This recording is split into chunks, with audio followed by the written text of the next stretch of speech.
Math की जानकारी के लिए, मैथ का सॉल्यूशन फास्ट हो सके, आप किसी भी मैथ में जल्दी जल्दी काम कर सकें, इसके लिए आवश्यकता होती है थोड़ी सी ट्रिक का, कैलकुलेशन का फास्ट होने चाहिए। कैलकुलेशन को फास्ट करने के लिए हम सभी कुछ ट्रिक को सीखते रहेंगे। प्रत्येक दिन मैं हर वीडियो के शुरुआत में ही कुछ ट्रिक दिया करूंगा। चलिए हम आज लेकर के आया हूं इन सभी संख्याओं को वर्क करने के लिए। जब भी आपको जरूरत पड़ता है कि वर्क कर दें खटाक से, 25 गुने 25 क्या होगा, 95 गुने 95 क्या होगा, 105 गुने 105 क्या होगा, 125 गुने 125 क्या होगा, इस तरह के अंक अगर आते हैं तो कितना जल्दी आप लिख सकते हैं एकदम जेनवरली। जैसे आप सामान्य भाषा में आप मल्टीप्लाई कर लेते हो, जैसे 8 गुने 8 8 64 कर लेते हो, 2 गुने 2 4 कर लेते हो, वैसे इसको भी कर सकते हो, बहुत बड़ी काम नहीं होगी। कैसे? 5 का स्क्वायर कर लो भाई, 25 हो गया। अभी जो 9 है ना, इसके आगे थोड़ा सा एक कदम आगे, एक कदम आगे, 9 के मतलब 10, अब 10 से 9 मल्टीप्लाई करो तो 10 9 जा 90, आ गया स्क्वायर, अर्थात 95 गुने 95 बराबर कितना हो गया, 90, 25। अगर हमको 25 का स्क्वायर करनी है तो 5 का स्क्वायर कर लो तो 25 हो गया, और 2 है तो 3 से मल्टीप्लाई करो, कितना हो जाएगा भाई, 6। यहां पर देख लो, 5 है तो 25 लिख दिया, और 3 है तो 4 से मल्टीप्लाई कर दो, कितना हो जाएगा, 12। बिल्कुल आसान है कि नहीं है? कर सकते हैं कि नहीं कर सकते हैं? बिल्कुल आसानी से कर सकते हैं, कोई दिक्कत नहीं, कोई परेशानी नहीं, कोई प्रॉब्लम ही नहीं है, कोई ट्रबल नहीं। शेष देख रहे हैं, जैसे 125 है, 3 अंक में है, अब क्या करें, बाप रे बाप, होगा कि नहीं होगा? अरे एकदम होगा भाई। 5 का स्क्वायर कितना हो गया, 25, अभी 12 है, 13 से गुना कर लो, कितना से, 13 गुने 12, 13 दूना का 26, और 13 13 का 13, 13 दू 15, खत्म। 13 से 12 को गुना करना तो मने मने हो जाएगा।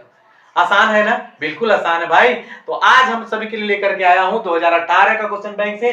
फिर से मैं 2 नंबर वाला क्वेश्चन को ही बनाने की कोशिश कर रहा हूं। फिर मैं 3 क्वेश्चन आपके लिए लिख चुका हूं, आप देख सकते हैं। 3 क्वेश्चंस को करना है। कल के वीडियो में हमने 4 क्वेश्चन को कवर किया था, ये 3 लिखा है, एक और क्वेश्चन हमको लिखना अभी बाकी है। इन 3 क्वेश्चन को हम कैसे डन कर पाएंगे? बिल्कुल इजी मेथड से, बिल्कुल आसानी से कर सकते हैं, वो भी बेसिक जानते हुए कर सकते हैं। आइए हमारे वीडियोस में। चैनल को अब तक सब्सक्राइब नहीं किया तो चैनल को सब्सक्राइब कर लीजिए। मैं लेटेस्ट और बहुत ही कामयाब टॉपिक्स बार बार लेकर के आपके सामने आ रहा हूं, प्रेजेंट कर रहा हूं। मैं सोच रहा हूं, कुछ विचार कर रहा हूं, एसएसटी पर भी विचार कर रहा हूं। बच्चों को काफी ज्यादा एसएसटी से परेशानी होती, आप भी अगर हाँ में हाँ मिलाते हैं, थोड़े मुड़ी हिला दीजिए अगर आप भी एग्री हैं। I can do that, I can do that. खास करके हिस्ट्री को जरूर करूंगा, इकोनॉमिक्स को जरूर करूंगा, पॉलिटिक्स को जरूर करूंगा, ये बड़े ही इंटरेस्टिंग सब्जेक्ट होते हैं। चलिए भाई देखो कैसे बनाना है क्वेश्चन नंबर 1 को। लिखा गया है, लिखा गया है, क्या लिखा है कि इतना के 2 शून्यकों का जोड़ शून्य होने की शर्त की गणना करें। इनमें से 2 शून्यक का जोड़, अगर 2 शून्यक को हम जोड़ें तो उनका जोड़ शून्य हो जाएगा। इसके लिए क्या शर्त है, इसी की गणना करने की।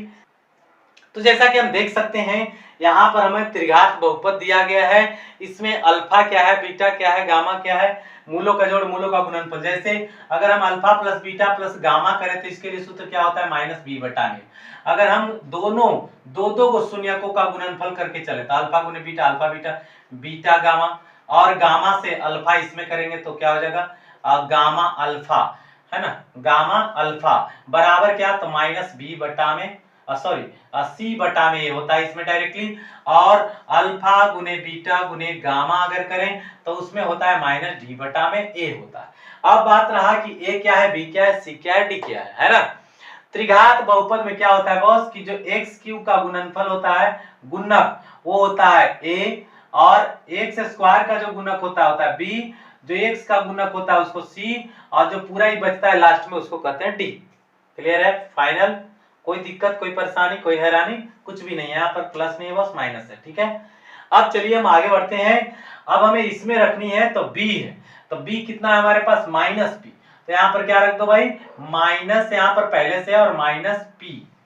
तो माइनस से माइनस से क्या हो जाएगा, प्लस, तो डायरेक्ट करो ना, प्लस प्लस पी। और ए के जगह पर क्या है यहाँ पर, कुछ नहीं, 1, तो 1 यानी पी हुआ फाइनली।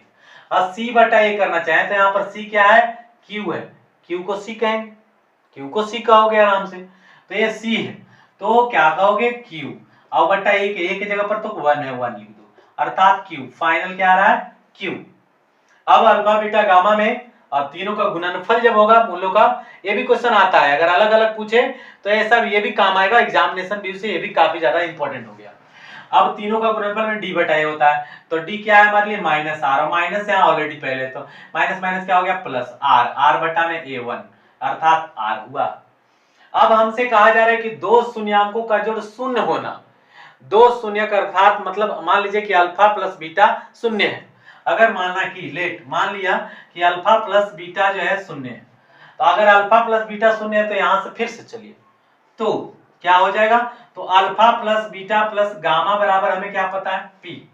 अब अल्फा प्लस बीटा हमें क्या पता है 0, प्लस गामा बराबर क्या हुआ पी, तो गामा बराबर फाइनली क्या आया पी। सही, यहां तक हो गई। अब इसके बाद नेक्स्ट क्या हम करेंगे सो समझिएगा। अब करेंगे हम दो दो गो का अल्फा बीटा, बीटा गामा और गामा अल्फा, है ना, अल्फा गामा बराबर क्या, तो है क्यू, क्यू लिखा है, ओके क्यू लिखा है। अब अल्फा बीटा को छोड़ दो और प्लस इसमें से गामा कॉमन कर लो, क्योंकि इसमें अल्फा बीटा दिख रहा, वैसे अल्फा यहाँ है बीटा यहाँ भी है, लेकिन हमको जोड़ में आना चाहिए कॉमन करने से, तो इन दोनों में नहीं आ रहा है, इसमें गामा अगर कॉमन कर देते हैं तो आ जाएगा, तो गामा कॉमन किया तो यहाँ से बीटा बचा, यहाँ से अल्फा, चलो तो अल्फा प्लस बीटा लिख देते हैं, बराबर हुआ क्यू। सही, अब क्या अल्फा प्लस बीटा बराबर हमको क्या पता है पहले से शून्य, तो यहाँ पर शून्य रख देंगे, तो alpha beta plus gamma into 0 बराबर हुआ क्यू, अर्थात अल्फा प्लस अल्फा गुने जो बीटा है ये तो 0 हो ही गया। फाइनली हमको क्या आया, अल्फा गुने बीटा बराबर कितना 0।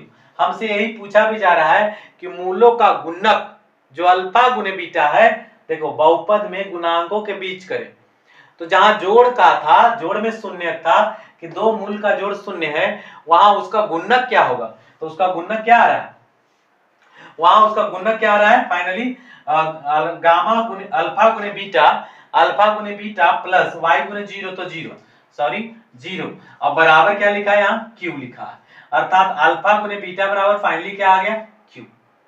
क्लियर, यहां पर हमें मूलों का जोड़ दिया हुआ था, इस जोड़ को हमने इसमें प्लेस किया, y बराबर p आ गई, है ना, और फिर हम इसमें डाले तो गामा को कॉमन कर दिया इन दोनों में से, तो इसमें से बीटा इसमें से अल्फा आया, अल्फा प्लस बीटा गामा को जहां आया वहीं छोड़ दिया, अल्फा प्लस बीटा का जो वैल्यू हमें पता था उसको यहाँ पर पुटिंग कर दिया, 0 0 गुने गामा 0 हो जाएगा, अल्फा गुने बीटा बराबर हमें क्यू प्राप्त हुआ। यही पूछा जा रहा था कि मूलों का गुणनफल में क्या आएगा, जिनका जोड़ शून्य है आखिर उनका गुणनफल क्या आएगा। तो थोड़ा सा इसमें टाइम टेकन लग गया समझाते समझाते, कोई बात नहीं। मुख्य बात ये भी है, ये भी आपको इंपॉर्टेंट है, काफी बार परीक्षा में पूछे गए हैं। अब इसका ध्यान रखना पक्का भाई, क्या लिखा हुआ था, x का q है माइनस p x का स्क्वायर है, qx है और माइनस का r है, ये लिखा हुआ है। अब इसमें से जो x का गुणांक होता है, x का तो गुणांक, xq का तो गुणांक ही कुछ नहीं लिखा है, फिर भी 1 हुआ, और x स्क्वायर का जो गुणांक होता है उसको क्या कहते हैं b कहते हैं, ये a कहलाया ये b कहलाया, x का जो गुणांक होता है उसको c कहते हैं, और ये जो लास्ट बचता है उसको पूरा d कहते हैं। a b c d आप समझते हो अगर, तो कोई बात नहीं है। फिर मूलों का जोड़, तीनों मूलों का जोड़ करोगे तो आ जाएगा माइनस बी बटा ए, जैसा कि दो मूल का जोड़ भी होता है माइनस बी बटा ए। यहाँ पर दो दो मूलों का गुणनफल अगर करते हैं और जोड़ते जाते हैं, हाँ, तो उसके लिए क्या हो जाएगा सी बटा ए, सी के जगह पर जो भी है उसको प्लेस कर दीजिए। फिर तीनों मूलों का गुणनफल करोगे तो माइनस डी बटा ए, तो थोड़ा सा एक्स्ट्रा क्या आ रहा है, ई आ रहा है। बाकी इन चीजों को हम तो द्विघात में भी जानते हैं, अल्फा प्लस बीटा रहता है तो माइनस बी बटा ए, अल्फा गुने बीटा रहता है तो सी बटा ए, दोनों सूत्र सेम सेम है, जो इसमें है सो इसमें भी है, तो कोई अलग से हमें बातें याद नहीं करना।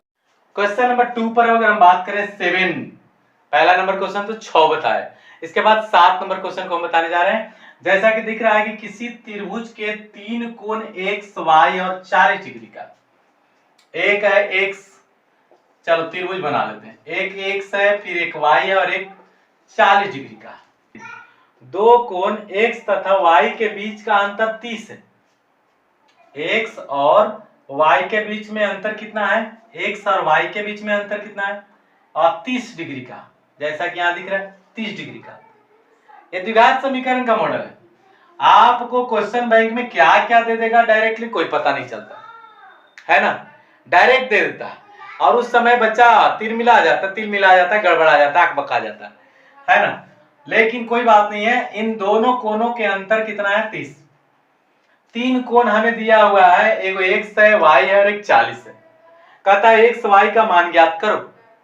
अच्छा, हमको पता है कि नहीं कि तीनों कोनों का जोड़, अगर मैं इसे ए बी सी कहूं तो इन तीनों कोनों का जोड़ कितना होता है? 180।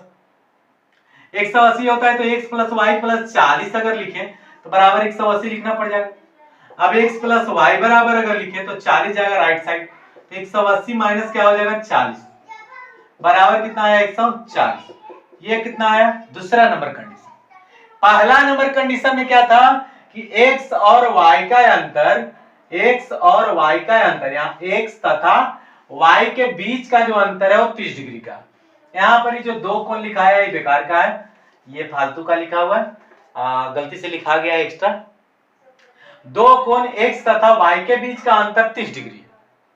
अगर x और y के बीच का अंतर 30 डिग्री है तो हमने x माइनस वाई बराबर लिखा 30 डिग्री।